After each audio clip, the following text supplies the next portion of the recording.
بسم الله الرحمن الرحیم. السلام علیکم ورحمت الله وبرکاته. په دغه ضلع خیبر سور کمر کې ازغنه ورته وایي، ازغنه هغې ته راغمه. ازغنه مونږه په پښتو کې لکه غني ته وایو یا ازغي چې څنګه بیا شو. دلته د کیکر دا بوټي ډېر زیات دي او دا کم شازلمی چې ما سره ناست دی واقف، نو دا په دې غار کې اوس په دې غار کې یو خوب دی او یو خب غونتې دی، یو ګرمي ده. هغې به تاسو زمونږ د خولو ته تاسو وګورئ. دا زمونږ حل دی چې کم ګرمي ده، دا زمونږ د دغه د دې په دې غار کې دا کم غار دی، په دې کې یو عجیبه غونتې خوب دی. دا تاسو وګورئ که نه، دا راته زه ښیم. دا په دې غار کې دلته کې خلک ژوند کوي او دا راغلي دي د تیرانه، د تیرا آی ډي پیز دي.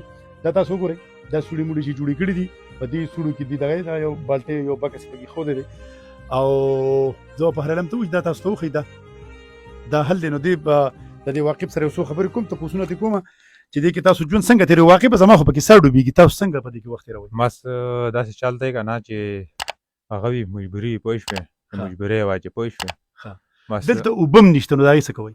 اوبه والا چې دلته هغه نه راوړي باره پمپ نه، اوبه هغه هم نشته.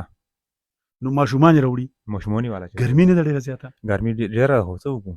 ښه دې کې چې تاسو دننه سملئ، لکه زما خدای پړه ورته څه چل کېږي، داسې یو دا خوب غوندې پکې دی. تاسو څه کوئ؟ ستاسو خو پکې عمر دی؟ زمونږ خو پکې عمر دی که نه، خو داسې چل دی چې پکې عادت شي که نه، نو بیا هغه پکې نه وي. او تاسو د تیرا نه کله راغلي؟ د تیرا نه 10 کاله کېږي، 11 کاله کېږي.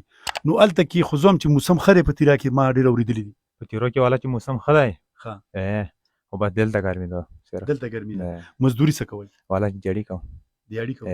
نو روزانه یې دیاړي؟ روزانه والا کوي، بس 10 ورځې وکړو، 15 ورځې نه وي، بیا ورته ناست هغه خورئ. بلکل. نو څه دیاړي کوئ؟ دغه تیږو کور کوو بس. دا کاڼي ماڼي ټکول ټکول؟ د تیږو کور دی بس، اوس هم تېروو. ماشومان څو دي په کور کې؟ ماشومان نشته هلته.